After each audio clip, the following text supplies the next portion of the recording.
Positive Africa Radio TV, la chaîne qui booste votre vie.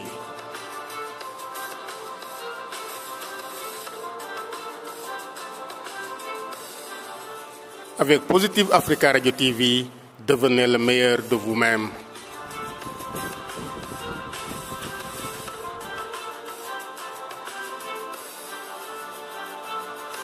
Positive Africa Radio TV, c'est l'Afrique autrement.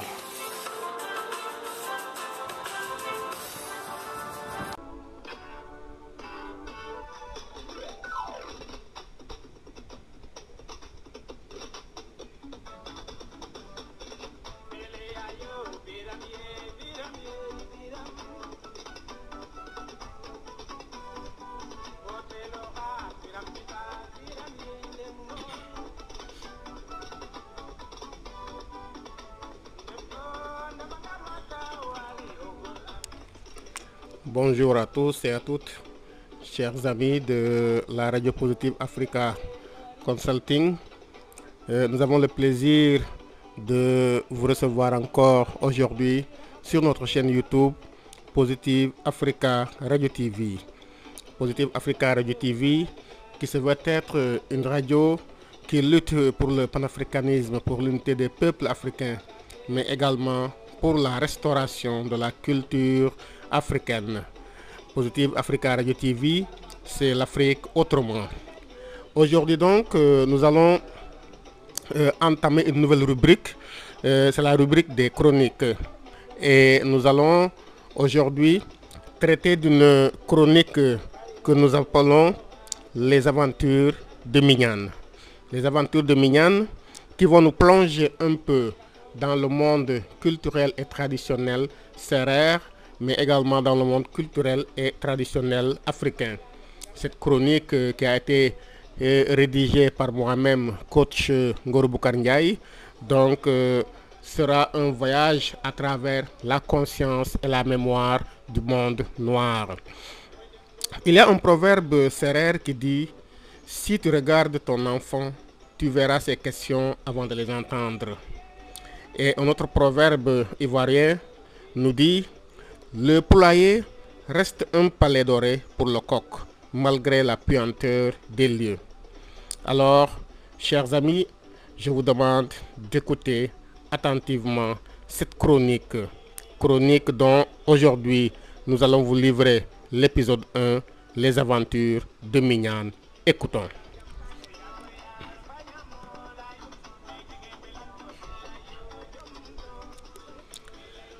Le vent sifflait et on pouvait entendre son chant doux qui semblait livrer un message caché à la nature. Au loin, se faisait entendre le cri d'un grillon qui venait chatouiller nos oreilles. Le cri lugubre d'un hibou, comme pour jeter l'anathème sur cette nuit éclairée par une lune enchanteresse, ajoutait du pittoresque à la situation.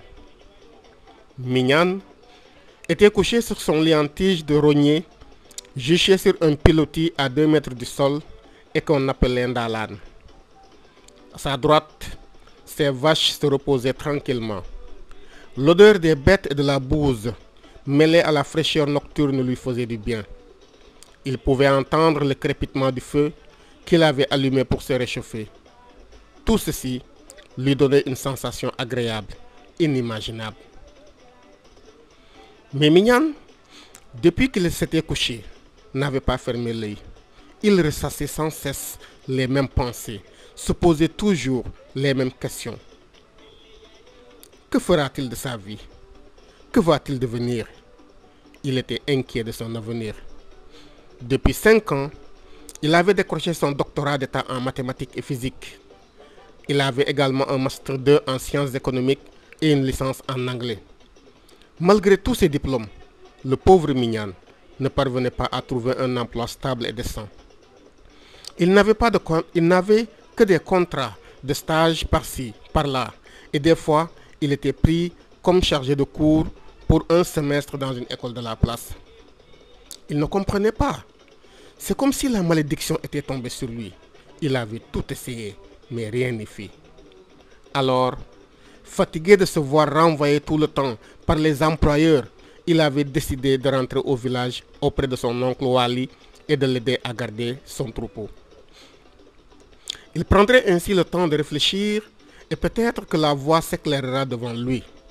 Mais malgré cette situation difficile qu'il vivait, il gardait l'espoir et au fond de lui, il était convaincu qu'il s'en sortira. Là de se retourner sur son lit, Mignane se leva, s'étira longuement et sauta à terre. Il se faufila à travers les bêtes et se dirigea à travers les champs vers le grand fromager qui était à une dizaine de mètres de son troupeau. Il arriva sous le fromager et s'assit sur une racine énorme. Sa tête était vide maintenant de toute pensée et il savourait uniquement cet instant présent. Le silence de la nuit et la fraîcheur du moment. Il était perdu dans ses pensées lorsqu'il entendit une voix qui appelait son nom. Mignane, Mignane, Mignane. La voix l'avait appelé 3 fois.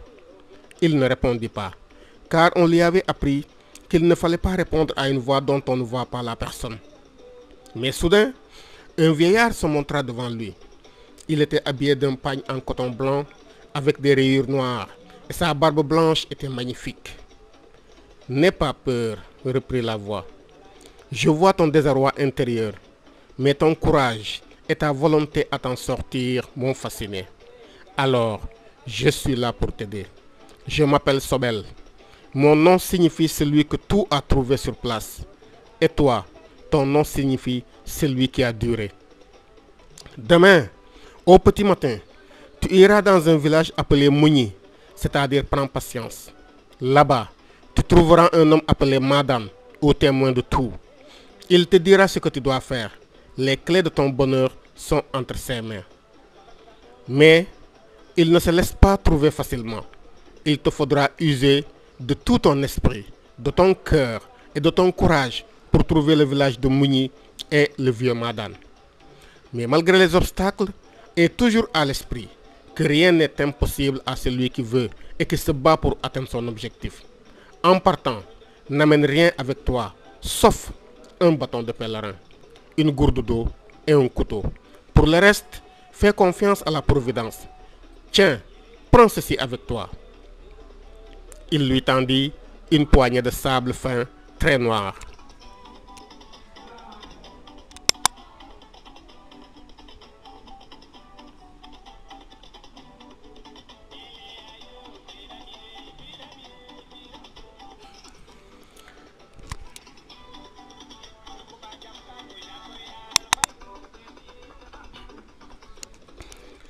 Prends-en soin chaque fois que tu trouveras plus aucune solution. Laisse-en tomber quelques grains sur terre.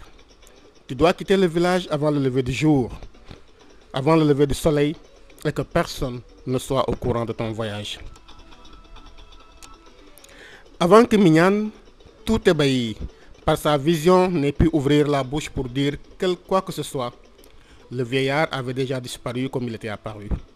Pourtant, Mignane savait qu'il ne rêvait pas. Il se souvenait parfaitement des paroles du vieux, et puis il y a cette motte de terre entre ses mains qu'il lui avait remise. Au loin, se fit entendre le chant d'un coq. Comme pour lui faire écho, un chien se mit à aboyer bruyamment. Mignane s'étira longuement sous sa couverture en coton tissé. Il n'avait pas fermé l'œil toute la nuit. Ressassant sans cesse sa mystérieuse vision de la nuit, il sauta à terre, se débarbouilla la figure avec l'eau contenue dans sa gourde de berger. La fraîcheur de l'eau au petit matin lui fit du bien et il sentit les muscles de son front se dérider. Il prit un peu de cendre dans sa main et les mit dans sa bouche. Il en frotta toutes ses dents avec son index et se rinça la bouche avec de l'eau. C'était une méthode que lui avait apprise son grand-père pour lutter contre les bactéries, et tant qu'il avait de la cendre, il n'utilisait jamais la brosse à dents. Il préférait de loin la cendre et le cure-dent. Mignane avait déjà préparé son sac de voyage. En effet, il n'avait pas grand-chose à préparer. Comme le lui avait recommandé le vieux Sobel, il n'avait qu'une petite sacoche faite de peau de chèvre dans laquelle il n'y avait que son couteau et la motte de terre que lui avait remise le vieux et enveloppée dans un morceau de tissu. Il porta sa sacoche en bandoulière, prit sa gourde d'eau fraîche attrapa son bâton de pèlerin et prit le chemin pour un voyage vers l'inconnu. Arrivé à la croisée des chemins, il se retourna une dernière fois vers son troupeau. Ces bêtes qu'il aimait tant faisaient partie maintenant de lui-même. Elles allaient beaucoup lui manquer et il ne savait même pas s'il allait les revoir un jour. Mais ce n'est pas le moment de s'apitoyer maintenant, se dit-il à lui-même. Il faut y aller, à la découverte du village de Bougny et du vieux Madane. Il s'engouffra sur le chemin de terre battue, mouillé par la rosée du matin, et son bâton à la main, comme pour lui donner plus de force, il hâta le pas pour sortir du village avant le lever du jour. Son grand-père lui avait toujours enseigné que l'avenir appartenait à ceux qui se levaient tôt.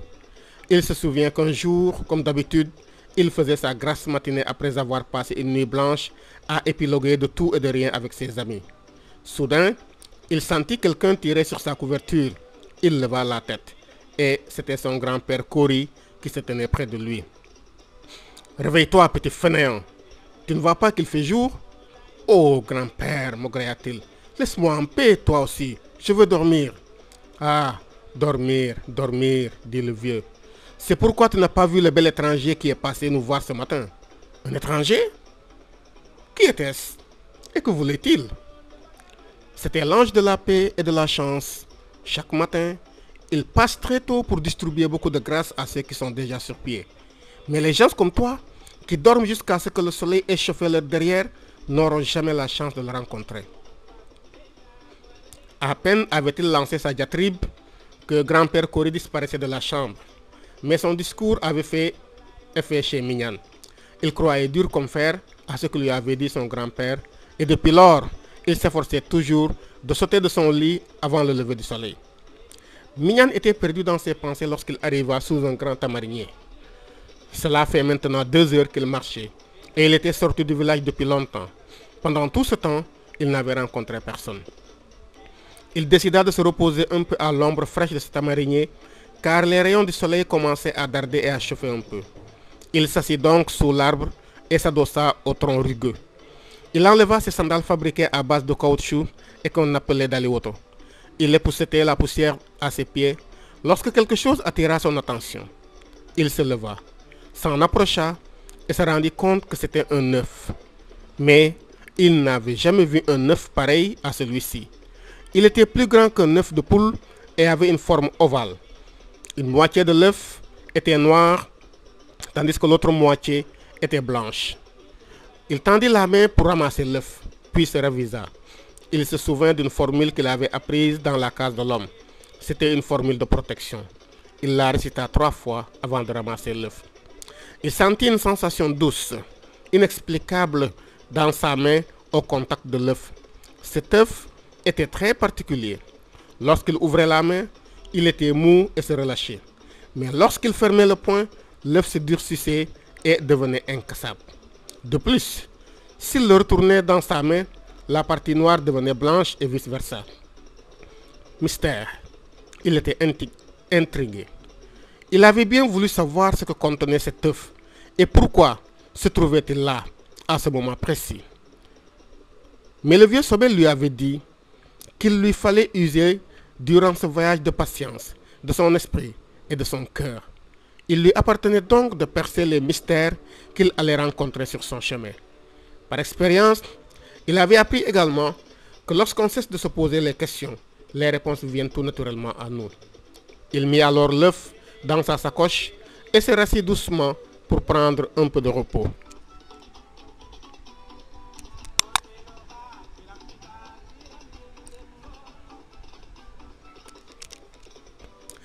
Mignane était perdu dans ses pensées. Que pouvait signifier cet œuf et qu'il avait mis juste à cet endroit? Il ne trouvait aucune réponse à ces questions. Aussi, décida-t-il de ne plus se poser de questions et de continuer sa route. Il se leva et s'appuya sur son bâton. Il reprit sa route. Le soleil commençait à chauffer maintenant. Il était presque au zénith et Mignane poursuivait toujours sa route. Soudain, le chemin se sépara en deux et il ne savait pas s'il fallait aller à droite ou à gauche. Mais il se souvint toujours de son enseignement.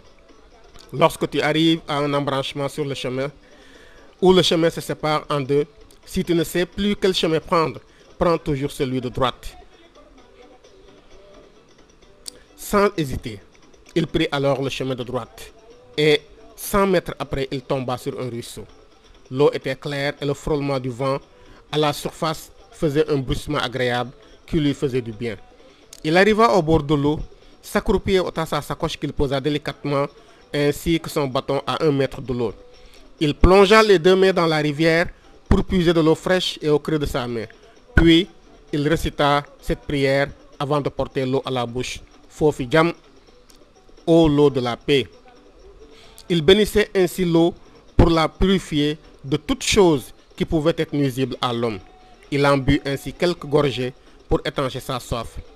Il avait l'habitude de boire dans les marigots, surtout lorsqu'il gardait les vaches dans la forêt. C'était un moment privilégié pour lui. Il se leva, se déshabilla pour prendre un bon bain. Il en avait vraiment besoin avec cette canicule qui semblait brûler tout son corps.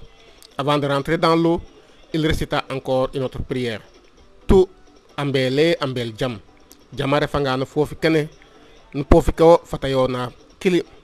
Asobanga e sabab brefu no pofi ko fataret boyam bogu muda nao. Ce qui veut dire, aux rivières, si la paix est dans tes eaux, qu'elle m'accompagne toujours. Si le malheur est dans tes eaux, qu'il parte avant que je ne plonge en ton sein. Que le malheur s'en aille, je veux me laver en paix. Il avait fait cette prière sur un petit caillou qu'il avait ramassé. Il le jeta ensuite dans l'eau et s'y avança tout doucement. Lorsque celle-ci lui arriva à la ceinture, il plongea et se laissa aller dans l'eau douce. L'eau lui faisait du bien et il sentit sa fatigue fondre petit à petit. Il se frotta tout le corps, de la tête aux pieds, en se servant de quelques herbes qu'il avait cueillies avant de rentrer dans l'eau. Il nagea quelques mètres puis ressortit. Il avait retrouvé sa vigueur et était prêt à continuer son chemin. Il se rhabilla et reprit son chemin. Il fallait qu'il arrive à un village avant la tombée de la nuit. Voilà, chers amis, c'est là que nous allons nous arrêter aujourd'hui pour cet épisode 1 de l'aventure des aventures de Mignane. Et votre chronique vous retrouvera la semaine prochaine, s'il plaît à Dieu, avec coach Ngor Boukar Ndiaye. Nous demandons que la paix de Dieu, Rogsen, soit sur vous, que la paix soit devant, que la paix soit derrière, que la paix soit en haut, que la paix soit en bas, que la paix nous environne, que nous ayons la bonne santé. Nous le demandons donc par la bénédiction et la grâce de nos parents et également avec l'intercession de nos ancêtres. Merci à tous et à toutes et surtout abonnez-vous à la chaîne, cliquez sur le bouton, aimez la page, partagez la vidéo, cliquez sur abonner, abonnez-vous à ma chaîne pour recevoir toutes les autres vidéos. Merci à toutes et à tous et très bonne journée.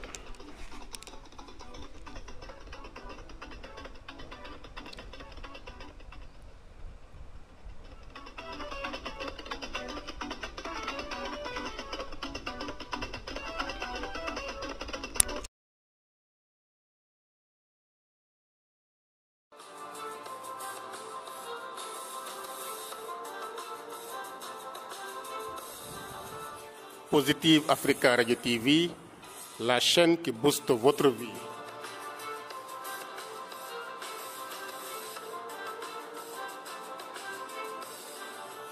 Avec Positive Africa Radio TV, devenez le meilleur de vous-même.